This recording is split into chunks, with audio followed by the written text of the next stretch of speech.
dang textbooks. What do you mean? What's so bad about them? They suck. Do you see this? That's true. I feel like they're kind of ridiculous. I wish we could get rid of them. Ah! Foolish mortals, how dare you criticize the undeniable power of the textbook? For I am the administration from Central Office. Please don't kill us or hurt us. Just let us prove our point. Please. As long as you can do it in under 10 minutes. Or else. Thank you. Let's do this.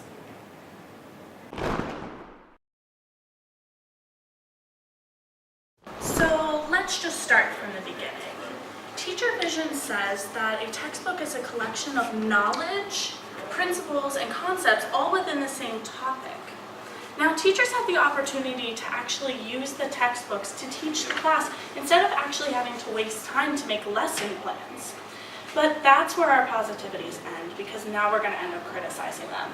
Before you start to criticize my pet topic, aren't textbooks good for teachers who are new to the job? Actually, one of my teachers, Mr. Parker, has something to say about that. Alright, so that one as a math teacher is pretty obvious because the first time you teach a class, you don't really know what order you want to teach your topics or issues in. So the textbook kind of lines it out for you. And it hopefully does it in a way that's very intuitive. Like you want this to lead to this, which leads to this. And a lot of subjects, they've got it down to a fine art form. Haha, that proves my point. It is good for them. Well, actually, if you just listen for a bit longer, not everything he says is totally positive. And I think teachers often teach that way because the textbooks have always had it in that order. So whether or not we want to admit it or not, we're influenced by the order they put in the book, and that's the way we end up teaching it. So basically, these textbooks have been limiting the creativity of teachers and creating a completely arbitrary guideline for teachers to follow that even hinders their teaching. And even leaving students like me bored. I never thought of it like that, but I don't pay the teachers for being creative. We pay them for teaching the correct information. Correct information? Don't get me started on that. What do you mean? Textbooks are fact-checked 1,000 times over. So let me just clarify for Will here. He's not necessarily saying that textbooks are bad. He's just kind of saying that they're not the most reliable source. Well, let's see what my friend Mr. Giese has to say about this. So we in government, this is the book that I use. I got a prop right here. This was last, I think, updated in 2012. So there's going to be, textbooks are dated once they're printed, right? So our curriculum just got updated, and we want to make sure that gets phased in properly. So when they were written is always going to be an issue in. I don't even know if you call it bias, but it's an issue with what's available, what content we have available. If something like a law gets changed or something like that. That's less of an issue with more abstract topics like sociology. A textbook can stay, more current longer, and you just sort of update your cultural references that you share with students. Now, you see, although textbooks are initially correct, they're not going to be correct for long. As long as the school system does not replace the textbooks within a short period of time, some important events are going to pass and they're not going to be in there. So the curriculum now is continually updating, and with all the current events going on, the once accurate textbooks are not going to be accurate in the future. On the same plane as what you said, Emily, N. Gregory Mankiw, who was a textbook writer for economics, even so there's sometimes an oversimplification of the topics, which basically means that the readers are not being shown all of the information that they need to understand the topic fully.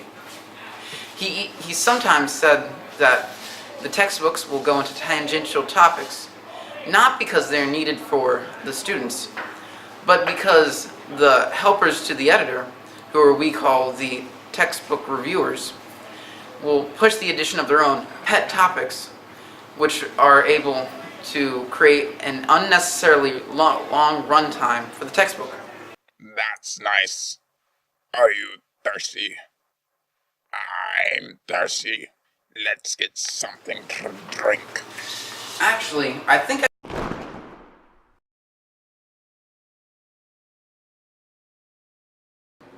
Did you ever hear the tragedy doth Plagueis the Wise?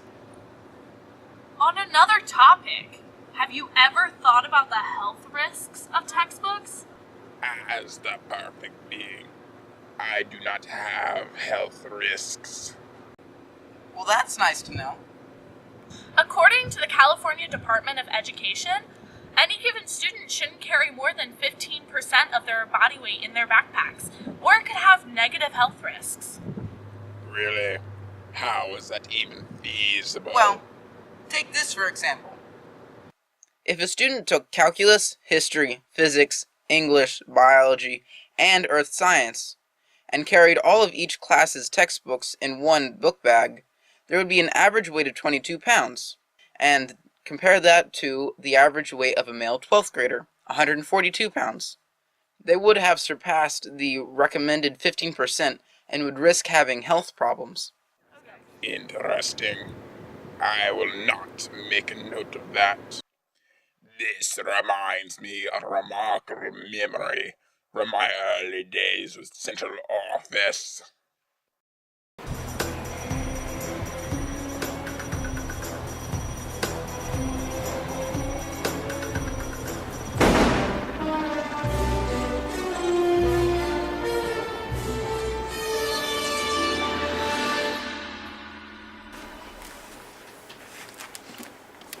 This looks like a good one.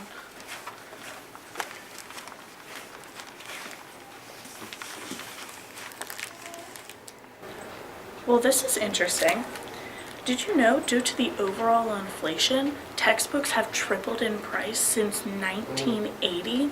That means the central office is paying so much more money for a textbook, and no one's complained about it?